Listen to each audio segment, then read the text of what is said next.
Então vamos lá, vamos começar com a primeira tabela. Tá? Nós vamos criando as tabelas de acordo com as necessidades. Para quem vem de faculdade, esquece aquilo.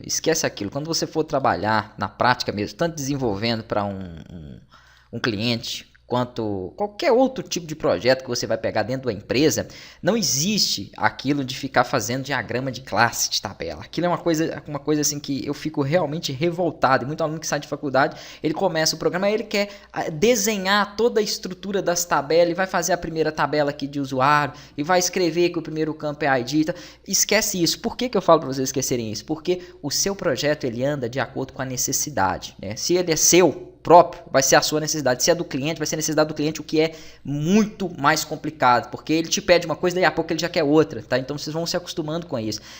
O tempo todo vocês vão ver eu no decorrer desse projeto que eu já tenho ele estruturado, eu já fiz outros 2 sistemas de restaurante, inclusive um foi Delphi. Eu vou utilizar basicamente a mesma dinâmica que eu apliquei naquele sistema, e vocês vão ver que no decorrer do projeto eu vou ter que abrir uma tabela, adicionar um determinado campo, alterar uma determinada coisa ali, porque a necessidade do projeto me pede isso. De que adianta eu fazer um desenho de estrutura de tabelas, sendo que daí a pouco eu posso precisar de um relacionamento ou de alguma outra implementação ali no meio que vai mudar aquele cenário. Então vamos criando conforme a necessidade. Eu não vou fazer 15 tabelas aqui se eu nem tenho essas telas, se eu nem sei qual a real necessidade daquilo para dentro do meu projeto. O que eu sei agora é que para me fazer um login, para me passar por essa autenticação aqui, eu preciso ter um usuário. Esse usuário ele tem que ter um campo usuário e uma senha. Esse campo usuário pode ser um e-mail, pode ser um CPF, né? Então é isso que eu vou fazer, é de acordo com a necessidade do projeto.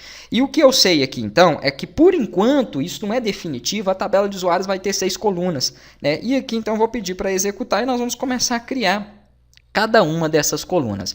Uma coisa que eu já posso falar para vocês que vai ser padrão, em todas as tabelas que eu desenvolver no sistema, nós vamos ter o primeiro campo ID, e esse primeiro campo, para todas elas, vocês vão marcar aqui, ó, auto-incremente. Não esqueçam, para que quando eu registrar o primeiro índice, né, o primeiro registro, ele coloque 1, o segundo 2, 3 e assim por diante. E eu tenho uma chave primária, tá, que é um índice único naquela tabela. Então, se eu precisar excluir um usuário, só vai existir um usuário de número 2, né? Então, só ele será excluído. Se eu precisar editar um usuário, só vai existir um usuário com aquele mesmo ID. Então, fica fácil para nós podermos trabalhar.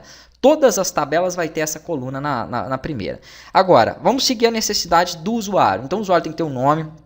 O usuário, ele pode ter um CPF, tá? Porque depois eu posso buscar, por exemplo, aqui as informações de um... Vamos colocar lá. Vamos supor que eu faça o cadastro dos chefes, tá? E eu relacione um prato a um determinado chefe. Então, se eu quiser buscar todos os pratos do chefe Maurício, eu posso simplesmente jogar o CPF dele e ele traz para mim. Então, é um campo que é interessante também para essa tabela. Eu vou colocar um campo e-mail, que vai ser um dos campos que ele pode logar, tá? Vamos poder acessar no painel tanto com o CPF quanto com o e-mail. Vamos dar essa opção. O outro campo é a senha e o outro campo é o nível. Pronto. Essa vai ser a necessidade inicial, né, dos meus usuários.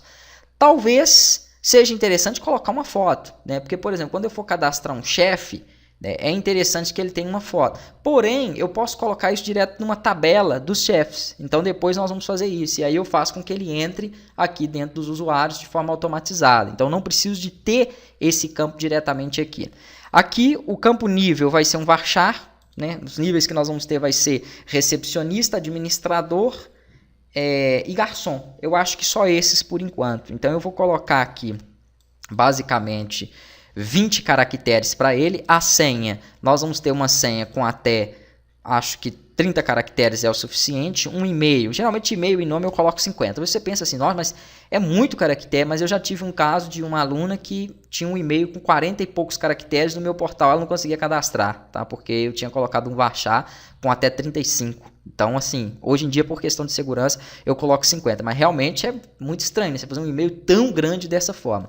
Aqui o CPF também vou colocar um varchar com no máximo 20 caracteres e o nome também 50. Pronto.